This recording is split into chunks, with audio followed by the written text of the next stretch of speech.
Hola amigos de YouTube, te pido que te quedes en este video porque estamos analizando los libros de la nueva escuela mexicana y hoy estamos terminando de analizar el libro de múltiples lenguajes para que te des cuenta cómo están ideologizando a tu hijo y no les están enseñando conocimientos. Juzga por ti mismo y comparte si aún crees en la verdad, en la familia y sobre todo la libertad. Inmersión en símbolos, cuerpo, esoterismo, ancestros y liberación corporal. La palabra odio es excesiva para un texto infantil. La familia aparece como un espacio de rechazo. Luna, sacrificio, reencarnación y muerte. El niño, ¿qué es lo que va a aprender? Va a aprender a mirar la imagen como vehículo de causa política.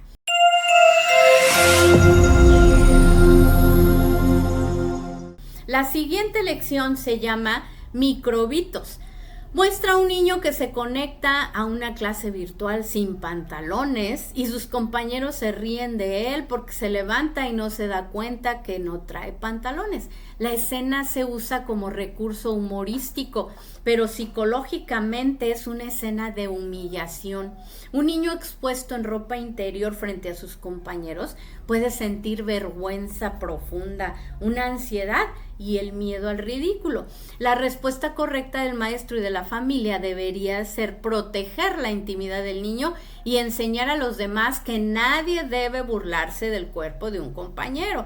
Pero el libro no aprovecha esa situación para formar el respeto y simplemente la convierte en un chiste. Luego, de forma abrupta, la lección cambia a Andrea y su perico que grita microbito cuando alguien tose o estornuda. El texto dice que eso le ganó miradas de odio de toda la familia. La palabra odio es excesiva para un texto infantil. La familia aparece como un espacio de rechazo, de burla o señalamiento, no como un lugar de cuidado. La lección pudo enseñar higiene, privacidad digital y empatía. No, en lugar de eso mezcla cuerpo, enfermedad, burla, exposición y sobre todo un rechazo familiar. El mensaje que queda es dañino. Si te equivocas, se ríen de ti. Si estás enfermo, te señalan. Si incomodas, tu familia te mira con odio. Hazme todo el favor. Vamos a la siguiente lección de Tina Modotti. La lección de Tina Modotti se representa como educación artística, pero en realidad introduce al niño a una lectura política de la imagen. Modotti no fue solamente una fotógrafa. Su obra estuvo vinculado a una cosmovisión revolucionaria, comunista, social y militante. El libro la presenta como defensora de derechos de mujeres, trabajadores e indígenas y como precursora del fotoperiodismo crítico. El punto más revelador aparece cuando el libro dice que existen imágenes con mensajes escondidos y que una bandera puede indicar que una mujer participa en una lucha o en una misión. Eso no es simple apreciación artística, señores, es enseñar al niño a buscar propaganda, causa, lucha y misión dentro de esas imágenes. Las fotografías fueron escrupulosamente seleccionados para niños indígenas, mujeres trabajadoras, madres, lavanderas, multitudes populares, banderas no son neutras, construyen en conjunto una narrativa de pueblo, de clase social, de trabajo, de maternidad, de patria, lucha y misión. El niño, ¿qué es lo que va a aprender? Va a aprender a mirar la imagen como vehículo de causa política. Entonces, el fallo pedagógico es que no se distingue entre arte, entre documento, ni propaganda, opinión, militancia e historia. Se introduce al niño a la lectura ideológica del arte sin darle herramientas críticas. Vamos a pasar a la octava lección que estamos analizando y se llama Metzli sueña con conejitos, luna, sacrificio, reencarnación y muerte. Esta lección es una de las más preocupantes porque parte de un problema infantil común de una niña que no puede dormir y lo convierte en una puerta hacia la luna, las leyendas, Quetzalcóatl, Búa, reencarnación, muerte, fuego y sacrificio. Y sobre todo es una pequeña de 6 añitos. La luna aparece como una presencia que influye en la niña. Qué casualidad que la luna influye en los seres humanos. En vez de enseñar hábitos de sueño o astronomía de manera clara, el texto abre una relación casi mágica entre la niña y las fases lunares. Sobre todo habla que la niña se descompone cuando sale la luna llena. ¿No te evoca algunas historias fantásticas por ahí de los que se convierten en animales en la luna llena? Después vienen las leyendas. Quetzalcóatl aparece disfrazado de hombre. El conejo se ofrece diciendo: cómeme para que recuperes tu fuerza. En otra narración, el conejo ofrece su propia carne y se arroja al fuego otra vez para ser cocinado. Luego se menciona que Buda reencarnó en un conejo. ¿Te acuerdas que en el libro, cuando estábamos analizando el libro de múltiples lenguajes de tercero de primaria, también habla de sacrificios al fuego? Y ahorita nuevamente habla de sacrificios hacia el fuego.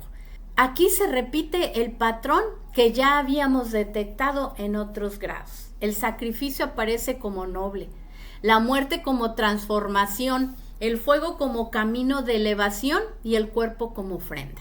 Para un niño esto es fuerte. Enseñar generosidad no debe hacerse mediante imágenes de autodestrucción, carne ofrecida, fuego y muerte. La generosidad sana cuida la vida, no glorifica el daño al propio cuerpo. El fallo pedagógico es muy grave. El texto mezcla ciencia lunar con mitos religiosos y sacrificio, sin separar claramente realidad, leyenda y creencia.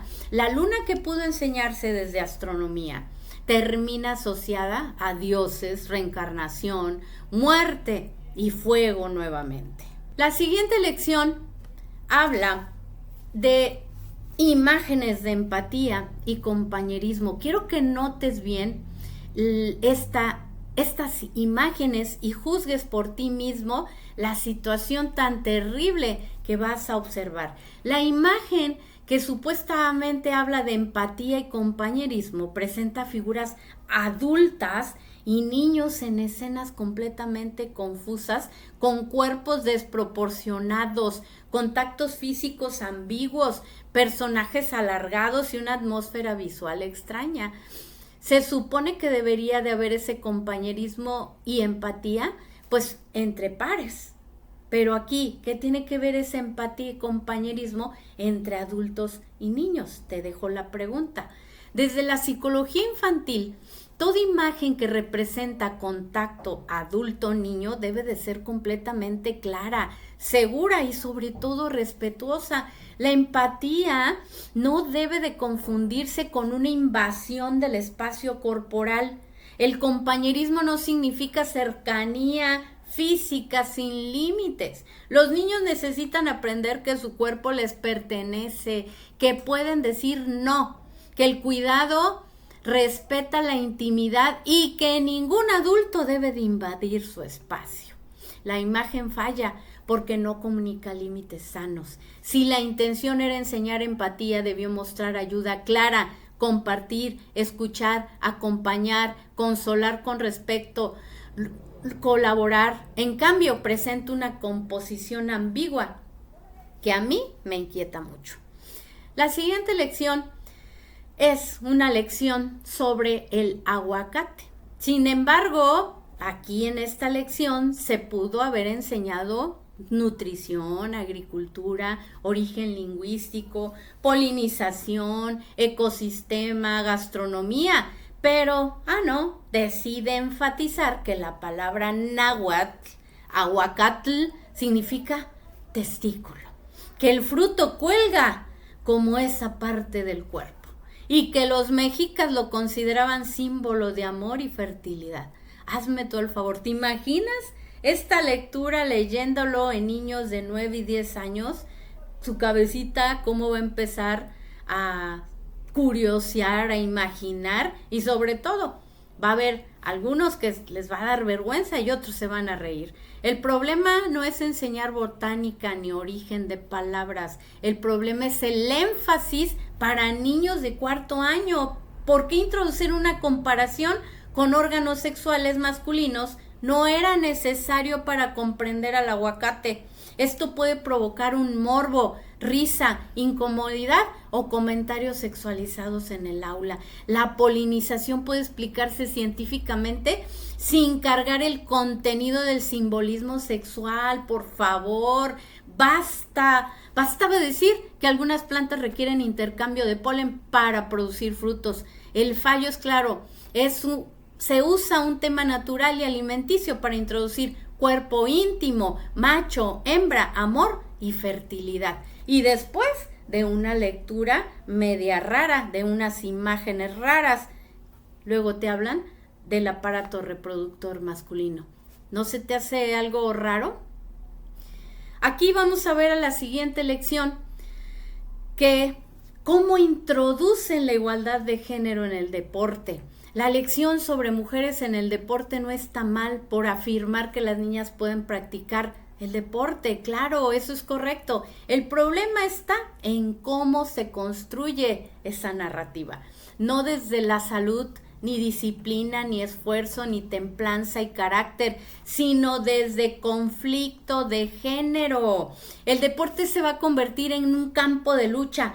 Mujeres excluidas, hombres como representantes de mentalidades injustas, autoridad opresiva, estereotipos por romper. Luego aparece el caso de Katrin Switzer, quien se inscribió con iniciales a una carrera donde no se permitía participar a mujeres. Y cuando un juez intentó sacarla, otros corredores la ayudaron a escapar y ella terminó la carrera. Y la frase final, fíjate cómo aterriza la lección, dice 261, recuerda ese número cuando alguien te diga que no puedes.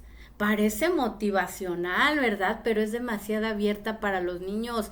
No todo no puedes es injusto. A veces un niño no puede hacer algo por inseguridad, por madurez, orden o responsabilidad. Sin discernimiento el mensaje puede convertirse en: si una autoridad te limita, resiste, escapa y sigue adelante. ¿Qué es eso? Desde una visión tradicional, el deporte debe formar disciplina, respeto a reglas, fortaleza, dominio propio y sobre todo humildad. Esta lección en cambio lo usa para formar conciencia de agravio y de desafío. Vamos a la siguiente lección que nos habla de la deformación del cráneo, de muerte, de restos humanos y sobre todo de daño corporal presentado como cultura. La lección sobre esta deformación craneal es una de las más fuertes visualmente. Muestra cráneos, esqueletos, restos humanos, cuerpos enterrados, dientes limados, narigueras atravesadas y bebés a quienes se les colocaba tablas en la cabeza para deformarles el cráneo. El libro reconoce que estas prácticas deberían ser dolorosas, pero concluye que son vitales para conocer costumbres de comunidades particulares. Esa frase es pedagógicamente muy peligrosa. Convierte el dolor y el daño corporal en objeto de interés cultural. Un niño de 4º grado no debe recibir imágenes de cráneos y deformaciones sin una guía ética clara.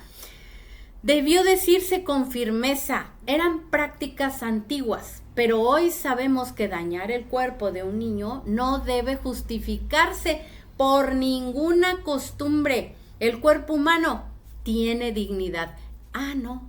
En cambio el libro invita a comprender la práctica como rasgo cultural. Ahí se repite otro patrón: fascinación por huesos, por cráneos, cuerpos, ritos, ancestros y muerte. Vamos a la siguiente lección, que se llama El origen del arco iris. Y se presenta a un hombre que se avergüenza de su desnudez. Un relámpago le da 7 colores, qué casualidad, para pintarse el cuerpo y para vestirse para siempre. Luego la gente lo querrá y lo mirará con asombro. El problema no es el arco iris como fenómeno natural ni como un cuento popular. El problema es que se mezcla desnudez, vergüenza corporal, pintura del cuerpo, aceptación social y admiración. Desde una pedagogía tradicional, el pudor no es un defecto, es una virtud que protege la dignidad del cuerpo. La historia no resuelve la desnudez con cuidado, mucho menos con pudor o con ropa, sino con pintura corporal y admiración pública. El mensaje puede leerse así. Si te avergüenza tu cuerpo, transfórmalo visualmente y los demás te aceptarán. Además, en el contexto actual, el arco iris sabemos que tiene una carga simbólica contemporánea. No todo arco iris es ideología de género, pero unir arco iris, cuerpo, desnudez, transformación y aceptación social abre una lectura ambigua que no es prudente para los niños, sobre todo de esa edad, de 9 y de 10 años. Vamos a pasar a la siguiente lección, que es de Aliria Morales. Ella no se limita a enseñar una técnica artística, presenta un lenguaje cargado de cuerpo, de memoria ancestral, de imaginario esotérico, objetos de culto, anhelos liberatorios, búsqueda colectiva y abandono de reglas rígidas. Aquí el arte deja de ser forma, material, textura, proporción o belleza. Se convierte en una experiencia simbólica y espiritual. La frase "el cuerpo como códice" es especialmente reveladora. El cuerpo se vuelve texto, símbolo, memoria y territorio. Las obras seleccionadas tienen tonos oscuros, figuras ambiguas, cuerpos extraños, títulos como lamentos, referencias a Zopatli, ofrendas, sacerdotes mayas, objetos de culto y poética simbólica. Eso introduce al niño a una estética mística, ritual, corporal y sombría. Recuerda la introducción del libro que iban a introducir ideas místicas.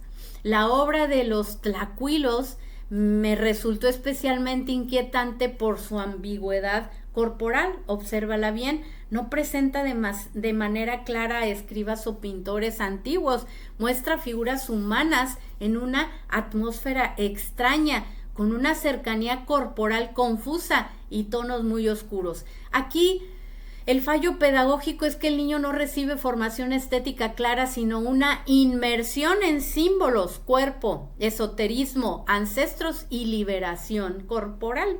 El texto incluso celebra el abandono de reglas rígidas y estructuras impuestas. Otra vez aparece la misma línea: romper el orden, reinterpretar el cuerpo, activar memoria ancestral y buscar la liberación. Basta ver la ideología que tenía esta artista por la liberación corporal.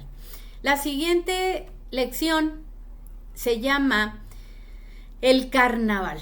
Aquí la lección sobre el carnaval explica su relación con la cuaresma y el significado de quitar la carne, pero el cierre dice así: ahora sí, yo ando alborotado, voy a preparar mi disfraz para el carnaval. El problema no es estudiar una tradición popular, el problema es que el texto no cierra con un análisis, sino con entusiasmo, emociones. No dice conozcamos esta tradición con respeto y discernimiento, dice ya ando alborotado. ¿Alborotado? El carnaval históricamente se asocia con máscaras, inversión del orden, exceso, anonimato, descontrol y permisividad. Un libro infantil debería explicar con cuidado qué se celebra, qué elementos son culturales y cuáles requieren discernimiento, pero aquí se invita emocionalmente al niño a entrar en la máscara, en el disfraz, y sobre todo en ese alboroto. Conocer una tradición no es lo mismo que promoverla, ¿eh? Esta lección cruza esa línea. La siguiente lección que vamos a checar se llama Buscando Marcianos.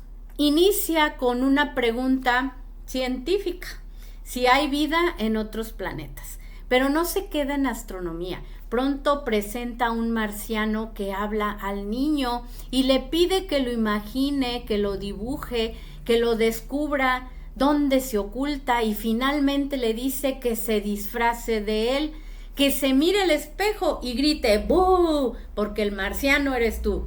Eso mezcla ciencia con fantasía, con identidad y juego con el miedo. La frase "no sabemos cómo pueden ser los habitantes de otras galaxias" puede sugerir que sí existen y solo desconocemos su forma. Una redacción correcta habría dicho lo siguiente: hasta ahora no se ha comprobado la existencia de seres extraterrestres como los de los cuentos. El fallo pedagógico es que no se distingue hipótesis científica de fantasía.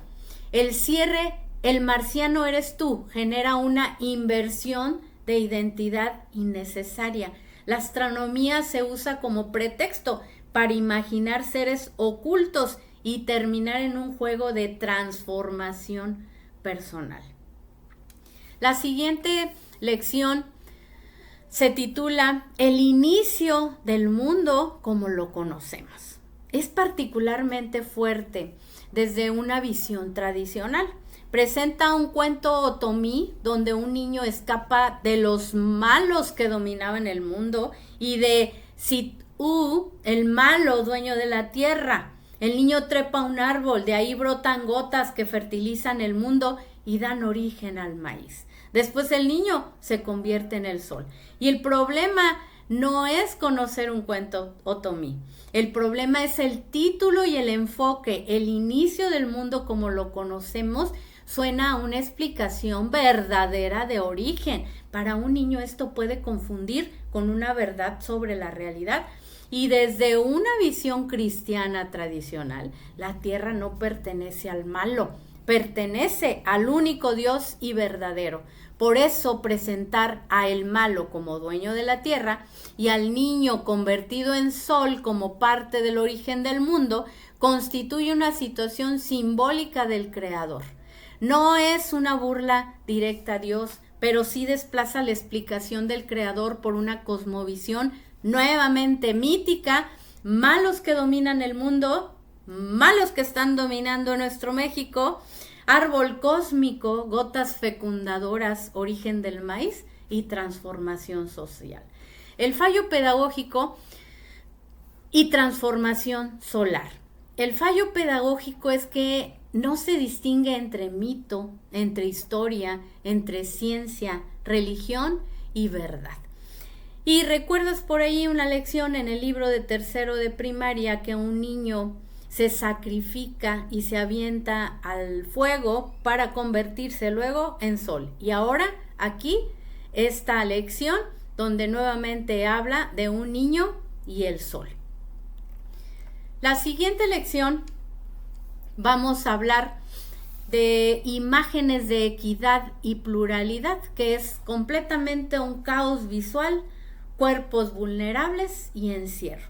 La imagen, date cuenta, obsérvala bien, se presenta con estas palabras de equidad, pluralidad, justicia o democracia. No transmite armonía ni valores claros. Visualmente parece una composición de encierro, líneas azules que atraviesan los cuerpos y rostros, figuras tristes, cuerpos infantiles vulnerables, rostros perturbadores, personas fragmentadas o encerradas. Y desde una psicología infantil una imagen así puede generar mucha ansiedad. A mí me generó eso, confusión, no entendía yo nada y una sensación sobre todo de opresión. Y si el objetivo era enseñar equidad, debieron mostrarse escenas claras de respeto, cooperación, protección y orden.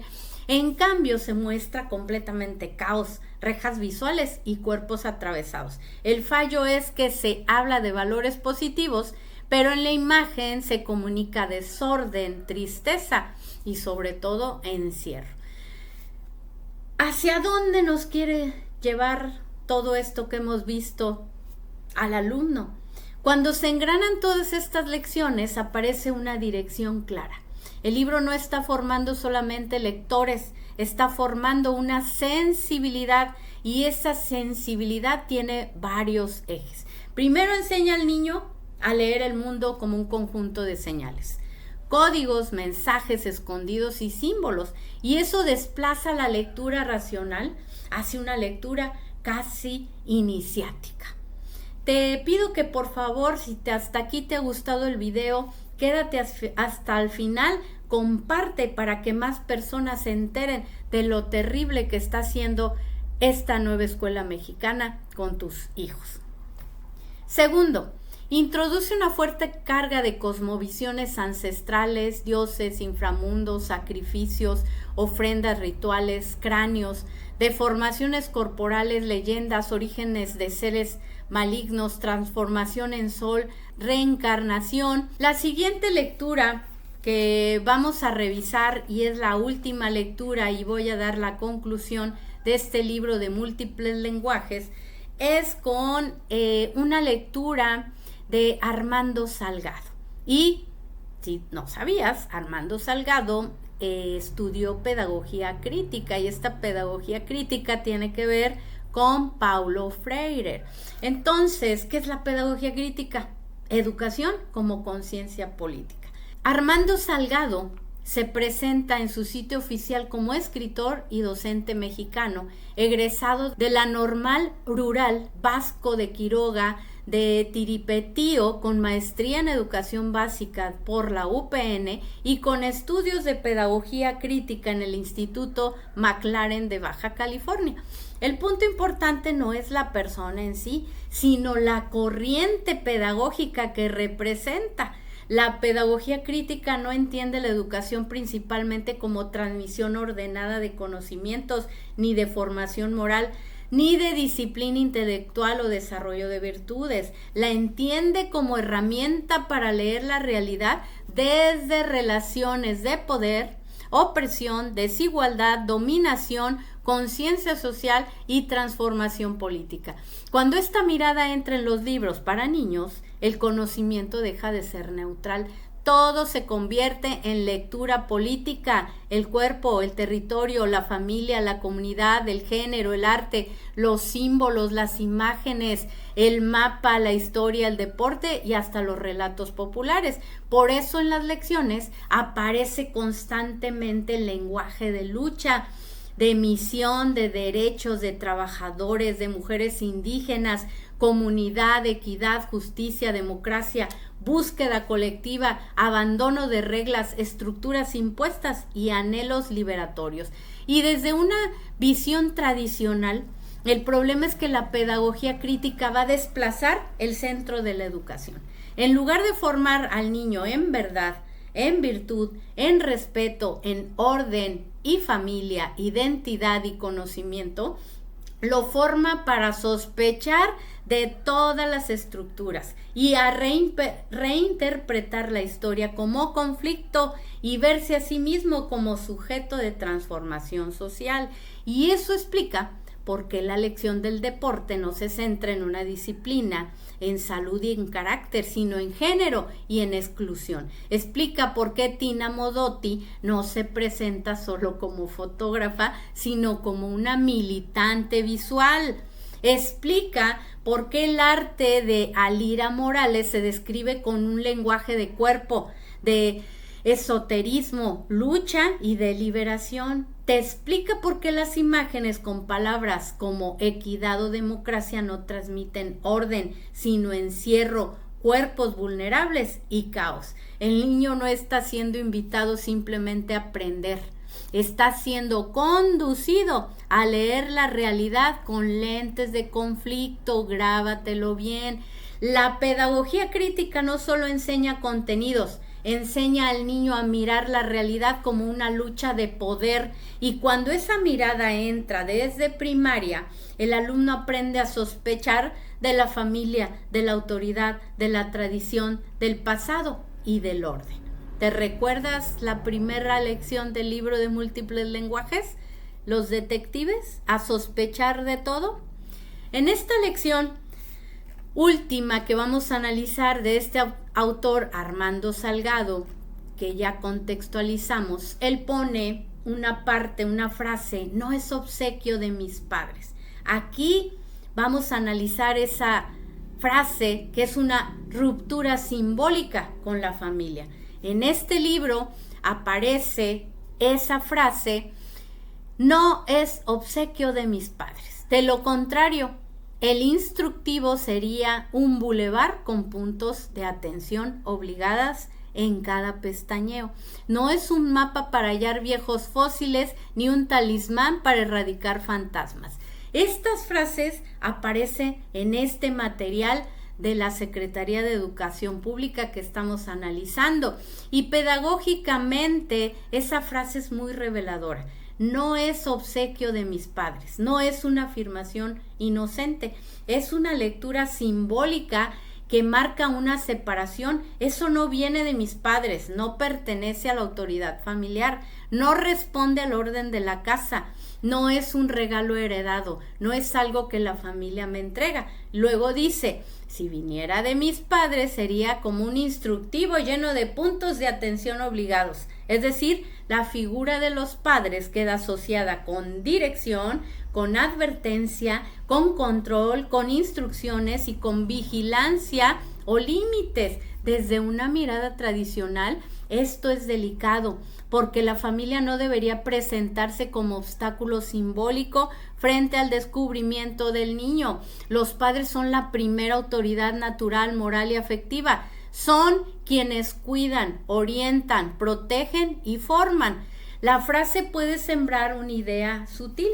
Lo que verdaderamente descubre el niño no viene de sus padres, viene de otro lugar, de otra experiencia, de otra lectura del mundo.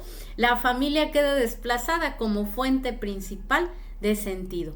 Y entonces esto conecta con el patrón general de la nueva escuela mexicana: llevar al niño de la familia hacia la comunidad, de la autoridad paterna hacia la interpretación colectiva, de la tradición familiar hacia la construcción social de significados. Ahora entendemos.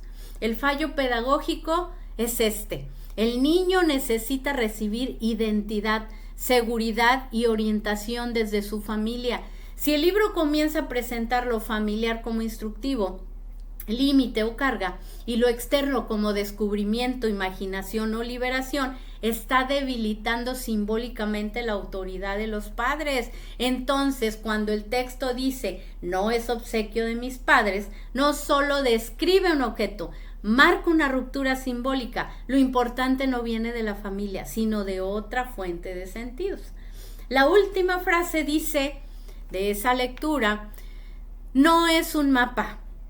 También es muy importante. Un mapa representa orden, orientación, límites, dirección, ubicación, territorio y sobre todo una realidad objetiva.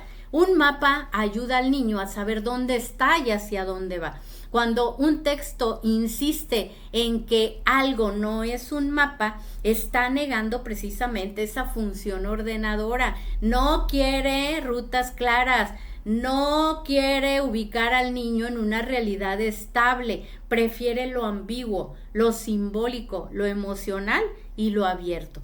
Y eso conecta directamente con la introducción del libro. Leer señales, códigos, imágenes, sueños, emociones y secretos. En lugar de decirle al niño: aquí está la realidad, obsérvala, ordénala, compréndela, le dice: esto no es un mapa, interprétalo, siéntelo y disfrázalo. Desde una pedagogía tradicional, pues esto es terrible. El niño, claro que necesita un mapa, y sobre todo geográficos, mapas morales, mapas familiares, mapas lingüísticos, mapas históricos, mapas espirituales. Necesita distinguir arriba, abajo, bien, mal, verdad y error, mito y realidad, familia y Estado, cultura y religión, arte y propaganda. Pero el libro parece desconfiar de los mapas, prefiere el territorio subjetivo, la experiencia, el símbolo, la sensación y la interpretación.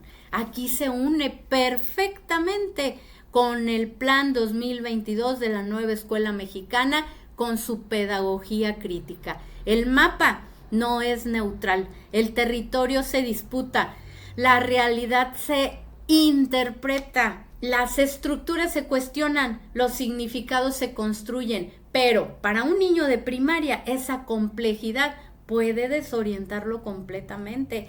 Decir no es un mapa puede parecer muy poético, pero pedagógicamente significa quitarle al niño una guía objetiva. Y un niño sin mapa queda a merced de quien le enseñe a interpretar el mundo. ¿Y quién es? La nueva y perversa Nueva Escuela Mexicana. La conclusión que tenemos para estos libros, sobre todo estamos analizando el libro de múltiples lenguajes de cuarto de primaria, así quedaría nuestra conclusión. No estamos frente a un libro que simplemente enseña lectura, cultura, arte o tradiciones populares. Estamos frente a un material que va conduciendo al niño paso a paso hacia una nueva forma de mirar la realidad, una realidad sin límites claros, sin mapas objetivos, sin autoridad familiar fuerte, sin distinción firme entre mito y verdad, entre cultura y espiritualidad, entre arte y esoterismo, entre ciencia y fantasía, entre formación moral e ideologización. El problema no solamente está en la lectura, el problema está en la secuencia. Una lección habla de símbolos, otra de secretos, otra de cuerpos, otra de cráneos, otra de sacrificios, otra de muerte, otra de desnudez, otra de mensajes escondidos, otra de lucha, otra de ruptura de reglas, otra de no es obsequio de mi padre, no es un mapa, y al final cuando se observa todo en conjunto aparece la línea pedagógica profunda, quitarle al niño una lectura ordenada, moral y racional del mundo para introducirlo en una lectura simbólica, ambigua, ritual, ideológica y emocionalmente cargada. Desde una visión pedagógica tradicional, un niño de cuarto grado necesita certezas básicas, necesita aprender a distinguir, necesita saber qué es un mito y qué es una realidad, qué es una historia, qué es una creencia, qué es una cultura y qué es religión, qué es arte y qué es propaganda, qué es imaginación y qué es verdad, qué es libertad y qué es rebelión, qué es empatía y qué es invasión del cuerpo, qué es valentía y qué es un desafío irresponsable, qué es identidad y qué es confusión. Pero este libro no ordena, desordena. No toma al niño de la mano para llevarla hacia la verdad, la belleza, la bondad, la razón, el esfuerzo, la prudencia o el respeto. Lo lleva hacia un territorio simbólico donde todo debe de interpretarse, sospecharse, descifrarse, cuestionarse o resignificarse. El niño deja de ser alumno para convertirse en intérprete de señales, cuerpos, símbolos, mitos, emociones, luchas y mensajes ocultas. Y ahí está el primer gran fallo. La educación deja de ser formación y se convierte en una iniciación. El segundo fallo es la normalización de la muerte y el daño corporal. No se trata de una mención aislada. Aparece, como ya lo vimos, cráneos, esqueletos, cuerpos enterrados, corazones arrancados, deformaciones craneales, dientes limados, carne ofrecida, fuego, sacrificios, inframundo, ofrendas, lamentos, seres malignos, transformación solar, reencarnación y ritualidad ancestral. La muerte no aparece solo como dato histórico, aparece como atmósfera, como estética, como fascinación y como camino simbólico. Y ahí está el peligro. Lo moralmente cuestionable queda suavizada por la palabra cultura. El tercer fallo es la ruptura de los límites tradicionales. Cuando el niño debe desprenderse de los mapas heredados, familia, tradición, moral, fe, autoridad, realidad objetiva, para entrar en una nueva lectura del mundo, diseñada desde la ideología, el símbolo y la reinterpretación. Y aquí el gran fallo es ese. Cuando una lección presenta desnudez, pintura corporal y aceptación pública, el pudor queda relativizado. Y cuando otra presenta al niño como marciano frente al espejo, la identidad se vuelve un juego confuso. Cuando otra dice, no es obsequio de mis padres, la familia queda simbólicamente desplazada.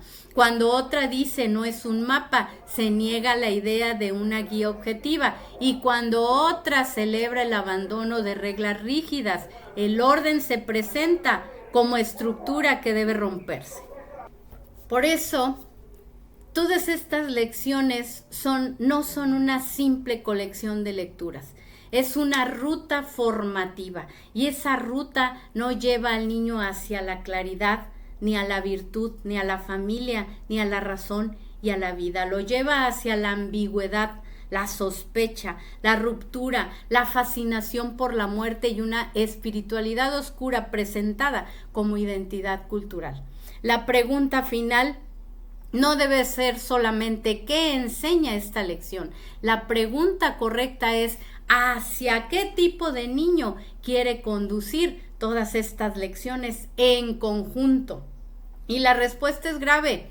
Quieren formar un niño desprendido de los mapas tradicionales, emocionalmente abierto a símbolos oscuros, ideológicamente entrenado para sospechar del orden y espiritualmente expuesto a cosmovisiones que normalizan muerte, ritualidad, sacrificio y ruptura moral.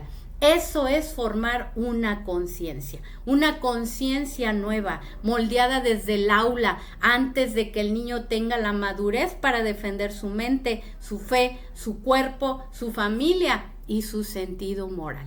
Comparte si aún crees en la verdad, en la familia y sobre todo en la libertad.